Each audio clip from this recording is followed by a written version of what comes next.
আসসালামু আলাইকুম। আশা করি ভালো আছেন সকলেই। প্রকল্পে যাচ্ছি, সময়টা কাজে লাগাই। রাস্তায় অনেক জ্যাম, শুধু ফ্লাইওভারগুলোতে উঠলেই জ্যাম থাকে না। উন্নয়ন দেশের মালিক জনগণের স্বার্থে চালিয়ে যেতে হবে, নির্দ্বিধায়, নির্ভয়ে, নিরলসভাবে, স্বচ্ছতার মাধ্যমে। প্রকৃতপক্ষে এখন চায়ের দোকানে সংসদ বসে। দেশের মানুষ যারা প্রকৃতপক্ষে মা মাতৃভাষা মাতৃভূমির মতো দেশটাকে ভালোবাসে, তাদের হাতে অনেক সুযোগ সুবিধা থাকার পরেও তারা অবৈধ উপায়ে সেগুলোকে লুপে নেয় না, লুটপাট করে না।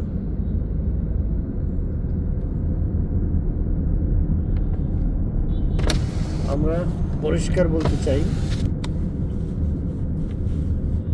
আমার একজন সিনিয়র বলেছিল যে সম্মান তো এমন, বিশ্বাস তো এমনভাবে তৈরি হয়, ঘরে ওঠে,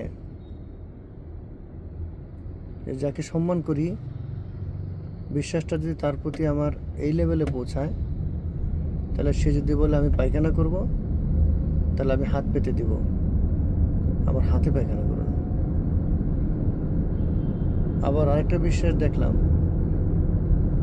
ইন্ডিয়াতে একটা গরু পায়খানা করছে, একজন রুটি দিয়ে খাচ্ছে। তার মানে বিশ্বাস তার কোন লেভেলে পৌঁছেছে। বাংলাদেশের মালিক জনগণ, আমাদের প্রধানমন্ত্রী যেই হন না কেন, যে সময়ে যেই হন না কেন, আমরা সম্মান করতে চাই। বাংলাদেশের প্রধানমন্ত্রী হিসাবে ইজ্জত দিতে চাই। কিন্তু আমেরিকার জনগোষ্ঠীর মতো বিল ক্লিন্টন মনিকাকে একটা হ্যান্ডশেক করেছিল, বা সামান্য কিছু, ইতিহাস আপনারা জানেন। আমরা সেরকম স্বচ্ছ এবং দেশপ্রেমিক, দালাল মুক্ত, গণমুখী উন্নয়নের প্রধানমন্ত্রী চাই। সুতরাং বর্তমানে যিনি আছেন,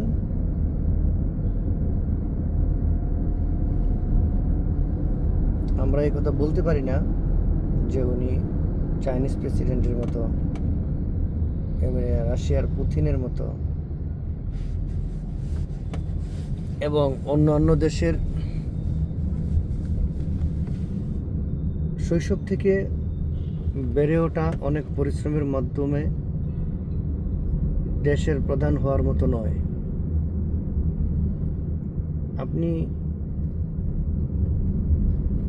তিনবার প্রধানমন্ত্রীর সন্তান, দলমত নির্বিশেষে ভালোবাসে প্রেসিডেন্ট জিয়াউর রহমানের সন্তান, এবং জন্মের পর থেকে বেড়ে ওঠা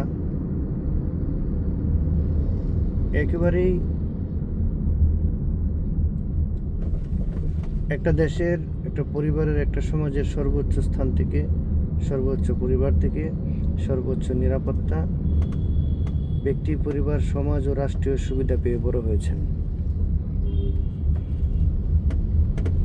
এবং বিগত সময়ে কি পরিমাণ নির্যাতিত হয়ে এই দেশ ছেড়েছেন সেটা আপনি নিশ্চয়ই মনে আছে আপনার। এই কথা সত্য। জুলাই আগস্টে যদি এই গরিব মানুষের সন্তানগুলো এই দেশের মালিক জনগণ নির্ভয়ে রাস্তায় জীবন না দিত, রক্ত ঢেলে না দিত, তাহলে বাংলাদেশ নন্দিত তিনবারের প্রধানমন্ত্রী আপনার আম্মার জানাজাটা ওই দেশে কোন জায়গায় হয়তো জানি না। সুতরাং বাংলাদেশের মানুষ আমরা আস্থা রাখতে চাই, সম্মান করতে চাই, মর্যাদাপূর্ণ দেশ ও জাতিতে পরিণত হতে চাই। শুধু বক্তব্য নয়, কাজে কর্মে প্রমাণ করতে হবে যে বিশ্বাস অর্জন করেছেন এদেশের মালিক জনগণের।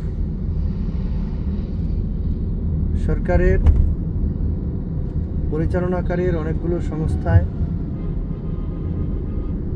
যাদেরকে দায়িত্ব দিয়েছেন, দায়িত্বপ্রাপ্ত হয়েছে, তারা দেশের মালিক জনগণ কর্তৃক ভীষণভাবে বিতর্কিত এবং সন্দেহর চোখে দেখছি। একদম পরিষ্কার শব্দ, প্রত্যেকটা মানুষেরই বেঁচে থাকার অধিকার আছে। বিচার বহির্ভূত হত্যা আগেও ছিল, এখনো চলছে।